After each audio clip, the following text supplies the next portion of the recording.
So recently I talked about a white dwarf from when 6th edition dropped. Well, now it's time for the one from when the starter set dropped, because not every edition has a starter set had a starter set launched alongside it.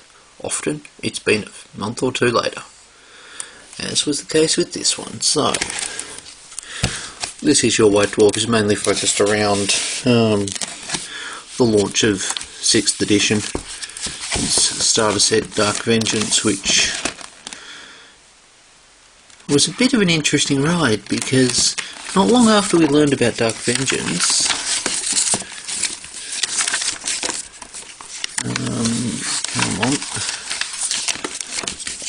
pages 6 through 9, so these 4 pages will leak onto the internet around, I think, July, or was it June of 2012. So yeah, we knew in advance that this was coming. Now, I wish I'd put money on it when I told the Games Workshop guy that I reckoned it was going to be Chaos versus Space Marines, and he kind of laughed at the idea of it, and turns out I was right. Hey, Forge World upgrades for Terminators. Yeah, so of course there's going to be the advertisement for Finecast. There's talking about Dark Vengeance and the different units that are in it. So yeah, on the Imperial side there's a plentiful collection of Space Marines, including a limited edition Interrogator Chaplain model, which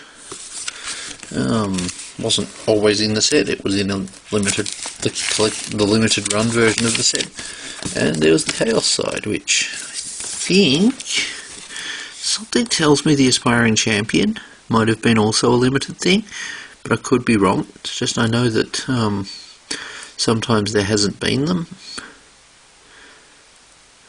or there hasn't always been an Aspiring Champion dude with big macey thing, with big spiky mace. But yeah.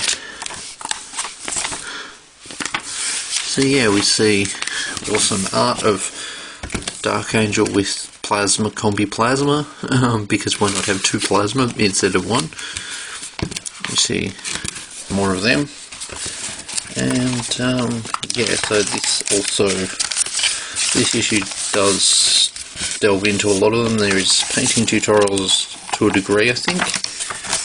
At the very least, the showcases of how different they painted stuff. There's also talk around, there's also missions, there's talk around the rulebook, there's templates that they did, there's psychic cards, because psychic stuff went from being in each codex to being in the core rules,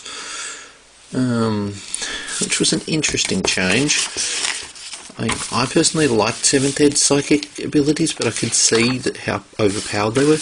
Oh yeah, and this thing was a thing. Now I think this has been a thing for an edition or 2 beforehand, because I think this came out alongside 4th edition Dark Angels, but I could be wrong.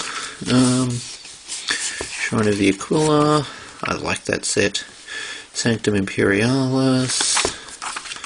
So yeah, and yeah, that says what the prices were. Be read easily. But yeah, Fortress of Redemption back in the day used to be $165. Last I saw it was over $200. I think it was $260. Battlefield accessories were $25. Moonscape were $45. Your bunkers and a good chunk of the stuff on this side didn't go up in price until its discontinuation. It's a shame it's gone. I hope it comes back, but yeah, anyway. So we have painting showcase with various folks, including I think Duncan Rhodes is in here. I know Duncan Rhodes was involved, but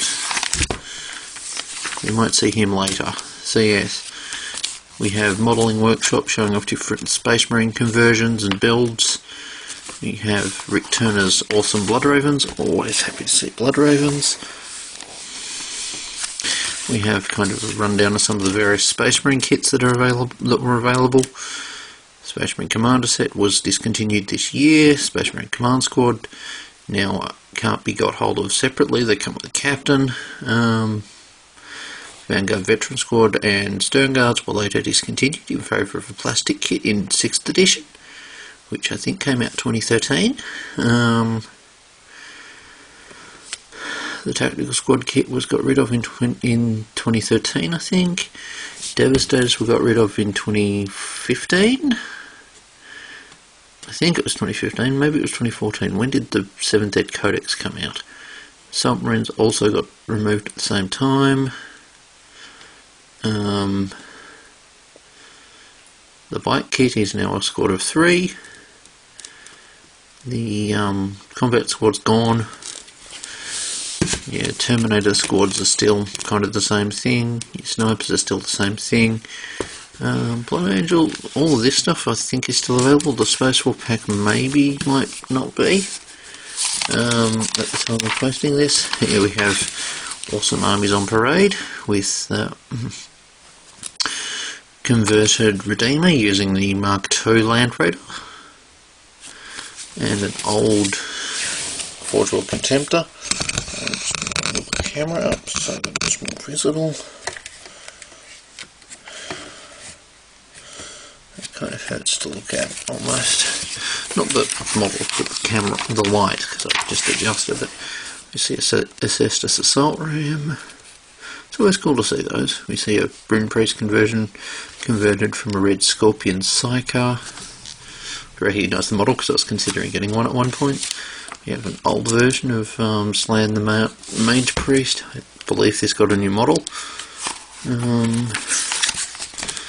We've got... Golden Demon's always a fun thing to look at.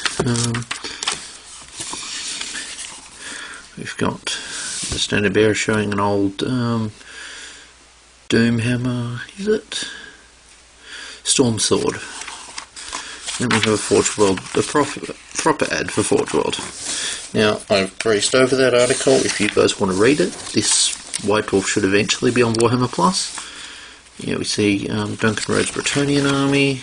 We see Ancient Rivalries. Duncan Rhodes has known what he's doing for a very long time with painting. We have the old How to Paint Citadel miniatures. I actually have that somewhere.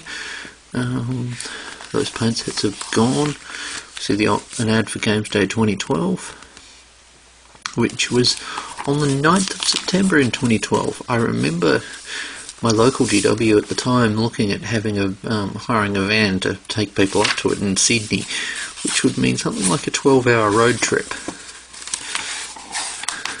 That'd be a thing.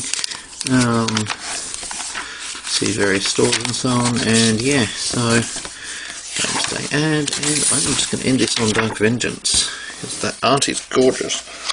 Yeah, anyway, so this White Dwarf is a good read, but may not be necessarily the most interesting thing to get. That is mainly because it's focused around a starter set that's out of production. Now, funny enough, as I end the video here, kind of, well, not quite. The cultists from this, which I'm flipping back to, that set. I have used that set, the heavy bolters from this set, in many a conversion, mainly Sisters of Battle, because I conversion built my own Sister of Battle squads, Sister of Battle army before the plastic models came out in 2020. I'm going to change the camera angle.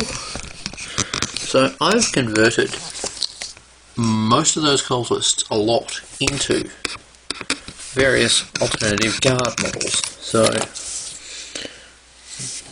we have here this guy. I'm just showing some examples. This guy, this one, and that one. Now, on top of that, I also built an entire guard force using just these sculpts. And yeah, I'll have a picture of them up on the screen. And yeah, anyway, I figured I'd share that. Thank you guys for watching.